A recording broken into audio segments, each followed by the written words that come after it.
حضرت مسیح الامت رحمۃ اللہ علیہ نے ایک واقعہ بیان کیا ہے کہ کسی زمانے میں ایک چور تھا۔ وہ ایک بادشاہ کے محل میں چوری کرنے کے ارادے سے گیا۔ رات کا وقت تھا اور محل کے ایک کمرے سے بادشاہ اور اس کی بیوی کی گفتگو کی آواز آ رہی تھی۔ وہ کھڑے ہو کر سننے لگا۔ اگرچہ ایسا سننا ناجائز ہے، حرام ہے، چوری ہے، لیکن چور چوری ہی کرنے آیا تھا تو اسے سننے میں کیا چیز مانے ہوتی؟ آخر کو وہ چور ہی تو تھا۔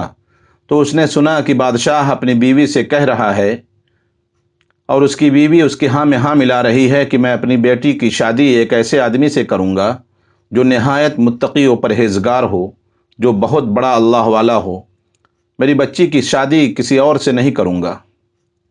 جب چور یہ بات سن رہا تھا تو اس کے دل میں آیا کہ کیوں نہ میں ہی کچھ ایسا کروں اور میں ہی کچھ ایسا بن کر دکھاؤں کہ میرے ہی ساتھ شہزادی کی شادی بادشاہ کر دے۔ دل میں ایک حرص پیدا ہو گئی۔ اب وہ چوری کو تو بھول گیا، لیکن دھوکہ پر اتر آیا اور گھر میں جا کر بہت دیر تک سوچنے لگا کہ کس طرح میں اب اس بات میں کامیاب ہو سکتا ہوں۔ تو ایک تدبیر اس کی سمجھ میں آئی کہ بادشاہ کے محل کے قریب ایک مسجد ہے، اس مسجد میں جا کر بزرگانہ لباس پہن کر اور ان کی وضاقتہ اختیار کر کے وہاں دن رات عبادت میں مشغول ہو کر بیٹھ جاؤں تو شدہ بادشاہ تک بات پہنچے گی کہ کوئی آدمی یہاں ایسا متقی پرہیزگار ہے جو دن رات اللہ کی عبادت میں مصروف ہے، تو ہو سکتا ہے کہ بادشاہ کی نگاہ انتخاب میرے اوپر پڑ جائے اور میں چن لیا جاؤں اور شہزادی سے میری شادی ہو جائے۔ بھائیو، یہ اس کا ایک نہایت حقیر اور ذلیل دنیاوی مقصد تھا جس کے لیے اس نے یہ ارادہ کیا، اور اس نے اپنے پروگرام کے مطابق بزرگانہ لباس و پوشاک وضاقتہ اختیار کر کے اس مسجد میں جا کر نمازوں پر نمازیں، ذکر و تلاوت، مراقبہ سب شروع کر لیا۔ اب زمانہ چلتا رہا، لوگوں میں شہرت ہوتی گئی کہ کوئی اللہ کے بہت بڑے ولی یہاں آ گئے ہیں جو دن رات عبادت کرتے ہیں۔ اب اس کی وجہ سے لوگوں کی آمد و رفت کا ایک سلسلہ سا شروع ہو گیا، یہاں تک کہ بادشاہ تک خبر پہنچ گئی کہ یہاں کوئی اللہ والے آ کر بیٹھے ہیں، تو جو نوجوان ہیں لیکن زہد و عبادت میں لاجواب، تقوی و طہارت میں بے نظیر۔ جب بادشاہ کو یہ بات معلوم ہوئی تو اپنے ارادے کے مطابق غور و فکر شروع کر دیا کہ شہزادی کے متعلق جو سوچا تھا اس کے لیے اسی کا انتخاب کر لیا جائے۔ بادشاہ نے اس سلسلے میں گفتگو کے لیے اپنے وزیر کو بھیجا۔ وزیر اس شخص کے پاس مسجد میں پہنچا اور اس نے باادب اس سے کہا کہ میں آپ کی خدمت عالیہ میں بادشاہ جہاں پناہ کی طرف سے آیا ہوں ایک پیغام لے کر۔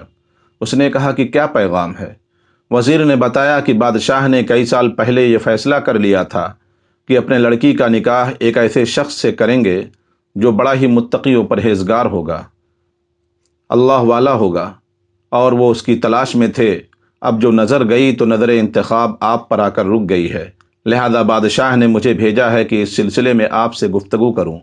اگر آپ اس کے لیے تیار ہوں تو فرمائیے، اگلی نشست کے اندر اس سلسلے کی کوئی کارروائی آگے بڑھائی جائے گی۔ یہ شخص جو دراصل اسی تمنا و آرزو میں یہاں آ کر بیٹھا تھا، وہ بہت دیر تک وزیر کی گفتگو سنتا رہا۔ اس کے بعد اس کے آنکھوں سے آنسو جاری ہو گئے۔ وزیر نے پوچھا کہ کیا بات ہو گئی؟ تو کہنے لگا کہ آج جو پیغام لے کر آپ آئے ہیں، یہ پیغام مجھے منظور نہیں ہے۔